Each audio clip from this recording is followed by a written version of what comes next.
चित्तौड़गढ़ से प्रभु सांवरिया सेठ के मंदिर से एक खबर निकल कर आ रही है, जहां जानकारी यह है कि प्रभु सांवरिया सेठ के समक्ष गुहार लगाने के बाद मनोकामना पूर्ण होने पर एक भक्त ने वहां चांदी के दशानन, चांदी के रावण भेंट किए हैं।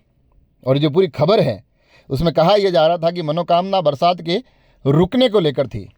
जानकारी के अनुसार सामने आया है कि जिले के बड़ी सादड़ी निवासी छोटूलाल वाल्मीकि दशहरे में रावण परिवार के पुतले बनाते हैं और गत वर्ष उन्होंने सुप्रसिद्ध निम्बाहेड़ा के राष्ट्रीय दशहरे के मेले का टेंडर लिया।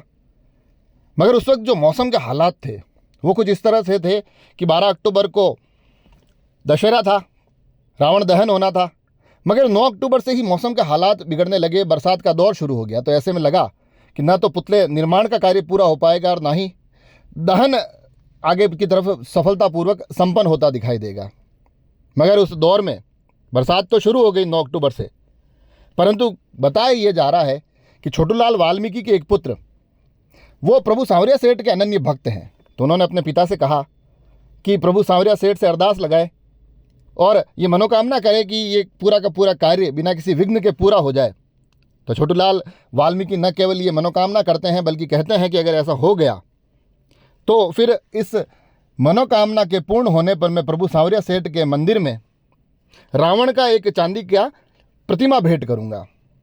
और फिर उसके बाद के जो हालात बताए जा रहे हैं उसके अनुसार 9, 10 व 11 अक्टूबर को तेज़ बरसात होती है। स्थितियाँ निराशा और हताशाजनक दिखाई देती है, मगर 12 अक्टूबर को अचानक बरसात का दौर थम जाता है। तुरंत प्रभाव से पुतलों का निर्माण किया जाता है, उन्हें खड़ा किया जाता है। मगर उस बीच शाम होते होते पुनः बादल घिराते हैं।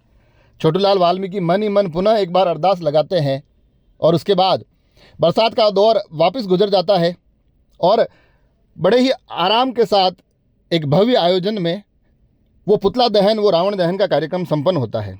तो उसके बाद की जो खबर है उसके अनुसार इस मनोकामना के पूर्ण होने पर छोटूलाल वाल्मीकि मन ही मन प्रभु सांवरिया सेठ का आभार भी प्रकट करते हैं। और अब जो जानकारी निकल कर आ रहे हैं, तो जिस तरह से उन्होंने अरदास लगाई थी, जो मनोकामना, जो मन्नत मांगी थी, तो अब उन्होंने 141 ग्राम चांदी के रावण बनाकर प्रभु सांवरिया सेठ के मंदिर में भेंट किए हैं। यहाँ आपको बता दूं कि कई बार वहाँ से जो खबरें निकल कर आती है तो प्रभु सांवरिया सेठ के मंदिर में वहाँ के श्रद्धालु उनको अपने जो अलग अलग व्यवसाय हैं उनमें पार्टनर भी रखते हैं, इस प्रकार की सामग्री भी वो भेंट करते हैं। तो इस क्रम में ये एक खबर निकल कर आ रही है जहाँ प्रभु सांवरिया सेठ के मंदिर में एक रावण की चांदी की प्रतिमा भेंट की गई है।